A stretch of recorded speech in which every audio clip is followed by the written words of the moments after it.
That's my beef with Mob Ties Drake. I miss Drake. Like, it's too many artists that are suffering from an identity crisis or begin to lose themselves when they get in this shit. I miss original corny Aubrey. Drake. Yes, gotcha. the nigga with the BlackBerry and the corny t-shirts that couldn't dress, with no beard, that everybody just wanted to get next to and get some of that corny sauce. Y'all knew that nigga wasn't like us, but he had the magic touch. That guy that made people that when they collabed, they was joining his world. The guy that said, nigga, I'm gonna give you the verse and the hook, and look, that's what every song sound like Drake featuring Drake. Old him. This new caricature of himself, where back to the not like us point that I don't want to continue to reiterate or emphasize, but all of this, I'm doing an album with him, I'm flying with him, I sound like him, the London drill, that is, yo, why did you try to fix what wasn't broken? You don't think it's evolution? Mm-hmm. Or it's really, it's me being what I really want it to be? It could be evolution. I could really want to be that. And the opposite of evolution is what? Regression. Because that's what I see it as. What evolved? Or maybe it evolved into something that was trash. Yeah, I think it's it sounds evolved. It doesn't, nothing about it is evolution to me. Gotcha. Okay. To me. It's when you could go make a song with Popcorn in Jamaica, and you could go make a song with another artist in London, you could make a go song down south, you could go make a song with a pop artist or what's the girl name? Sabrina Claudio. Yeah, like when you could do all of those different things, I don't necessarily know if Drake from yesteryear could do those things. I think the evolution now, his personal persona is one thing. Okay. And I think I'm of the belief that Drake from yesteryear could do anything in the world that he wanted to musically. Gotcha.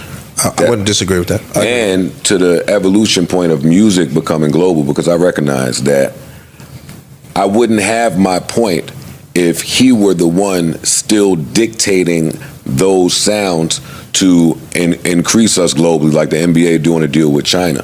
But it seems like he's conforming to their sound. Conform, you rode waves. Music is fickle. Dog, when Rory was doing his reggaeton shit, man, him and Daddy Yankee, that shit was on fire. I was home looking at the clock. Man, hurry this shit up.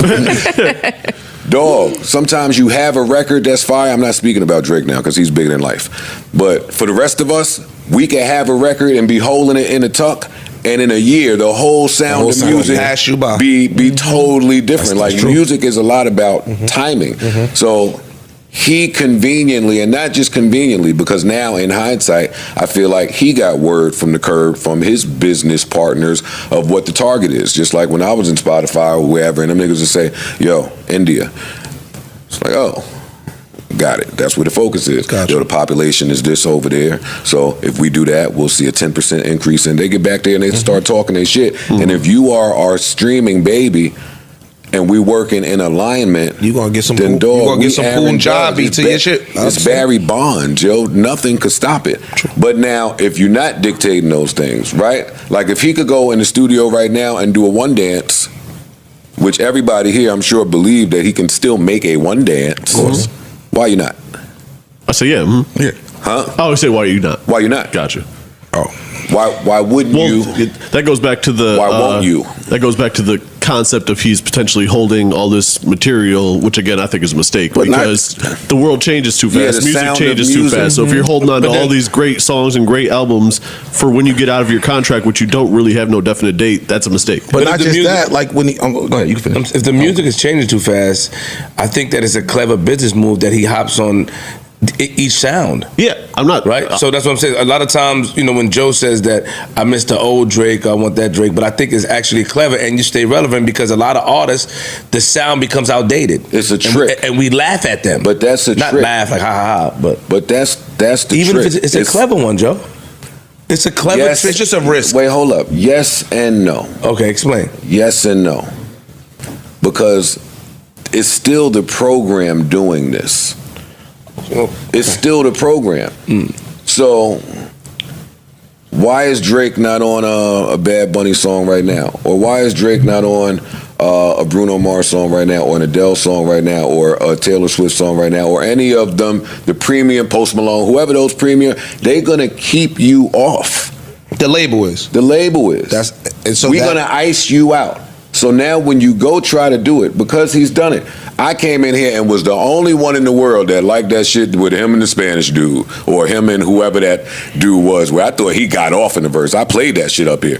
That came and went. Came and went. Nothing. Everything's coming and going. Everything that the he's white done. girl, he just did it. He went on a little run. And the Brazilian. Bro, he got records on the 100 gig shit that if they fucked with him, would go. But I'm not talking about that. I'm talking about collaborations and the program. Mm-hmm. He could do whatever he want on his own. But they put him with the little racist white girl 2 times. 2 times. You Camila heard Cabello. them. Camila. You heard them shits, and then you never heard them again. A second. It's very different than somebody powerful putting Rima with what's the Spanish girl that's on the hit? Rima and that fucking white girl that's Spanish. And when he won, everybody heard the song, biggest song in the world. I want to find it. Somebody look it up. Rima and one of them white girls. They went up there, won the Caribbean Award. He brought her to the stage. Like, these are intentional collaborations from people that are above the mascots. Gotcha. And we are the mascots. And at some point, we expected Drake to take a Hove-like leap to businessman. Mm-hmm. And it's tough to have that talk with somebody that's as wealthy as him. Drake's reign in music, while impressive and groundbreaking, could arguably be over after his loss in the long-standing beef with Kendrick Lamar. While Drake has maintained a dominant presence in the rap and pop world for years, his battle with Kendrick revealed cracks in his persona that fans and critics can't ignore. Kendrick's response to Drake's subliminal shots, especially on tracks like Control and his lyrical assaults on The Heart Part 4, positioned him as the more authentically fierce competitor. Drake, known for his emotional vulnerability in chart-topping hits, was seen as vulnerable in this confrontation. Kendrick, on the other hand, brought a raw, complex lyrical ability and a sense of purpose that resonated deeper with the rap community. He didn't just rely on clever wordplay. Kendrick brought a level of intensity and cultural relevance that Drake struggled to match in this particular battle. Moreover, the larger cultural shift away from pop rap towards more conscious, introspective, and socially aware music has given Kendrick an edge. With the industry increasingly valuing authenticity and lyrical depth, Kendrick's catalog, including albums like Damn and To Pimp a Butterfly, has established him not only as a great rapper but as a true cultural force. While Drake's commercial success is undeniable, Kendrick's influence and reputation as the more formidable lyricist, coupled with the decline of Drake's beef-fueled narrative, suggest that his reign as the undisputed king of rap may be over, or at least evolving into something different.